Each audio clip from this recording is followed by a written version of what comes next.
ಈಗಾಗಲೇ ಮಲ್ಲಿಕಾರ್ಜುನ್ ಖರ್ಗೆ ಸಾಹೇಬರು ನಮ್ಮೆಲ್ಲರೂ ಕೂಡ ಒಂದು ದೀಕ್ಷೆ ಕೊಟ್ಟಿದ್ದಾರೆ. ಆ ದೀಕ್ಷೆಯನ್ನು ಸಂತೋಷದಿಂದ ಸ್ವೀಕಾರ ಮಾಡಿದ್ವಿ. ಡಿಸಿಎಂ ಕೆಲಸ ಇದೆ, ಖರ್ಗೆ ದೀಕ್ಷೆ ಕೊಟ್ಟಿದ್ದಾರೆ. ತಾಳ್ಮೆ ಪ್ರತಿಫಲದ ಮಾತಾಡಿದ ಡಿಕೆ. ಸೈಲೆಂಟ್ ಆಗಿ ದಾಳ ಉರುಳಿಸಿದ್ರ ಬಂಡೆ.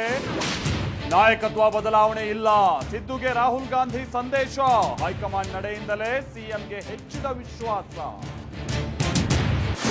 ಡಿಕೆ ಶಿವಕುಮಾರ್ ಕಡಲೆಕಾಯಿ ತಿನ್ನೋರಲ್ಲ, ಸರಿಯಾದ ಟೈಮ್ಗೆ ಸಿದ್ದರಾಮಯ್ಯಗೆ ಟಾಂಗ್ ಕೊಡ್ತಾರೆ ಅನ್ನೋದು ಎಲ್ರಿಗೂ ಗೊತ್ತಿದೆ. ಸರಿಯಾದ ಟೈಮ್ ನೋಡಿ ಸಿದ್ದುಗೆ ಟಾಂಗ್ ಕೊಡ್ತಾರೆ. ಡಿಕೆ ಏನ್ ಕಡಲೆಕಾಯಿ ತಿಂತಿಲ್ಲ ಅಂದ ಸುರೇಶ್. ಇದೇ ಕೊನೆ ಚಾನ್ಸ್ ಅಂದ್ರು ಜೆಡಿಎಸ್ ಶಾಸಕ. ಗೃಹಲಕ್ಷ್ಮಿ ಹಣ ಬಂದಿಲ್ಲ ಅಂತ ಗೃಹಿಣಿಯರು ಗರಂ. 3 ತಿಂಗಳಿಗೊಮ್ಮೆ ದುಡ್ಡು ಅಂತ ಅಧ್ಯಕ್ಷರ ಸಬೂಬು. ಪಬ್ಲಿಕ್ ಸ್ಕೂಲ್ ಮಕ್ಕಳಿಗೆ ಫ್ರೀ ಬಸ್ ಎಂದ ಡಿಕೆ. 75 ವರ್ಷ ಆದ್ರೆ ಇನ್ನೊಬ್ಬರಿಗೆ ಜಾಗ ಕೊಡಬೇಕು. ಸಂಚಲನ ಸೃಷ್ಟಿಸಿದ ಭಾಗವತ್ ಮಾತು. ಇದು ಮೋದಿಗೂ ಅನ್ವಯಿಸುತ್ತಾ ಅಂತ ವಿಪಕ್ಷಗಳ ಟಾಂಗ್. ಕಲಬುರಗಿ ಜ್ಯುವೆಲರಿ ಶಾಪ್ನಲ್ಲಿ ಬಿಗ್ ರಾಬರಿ.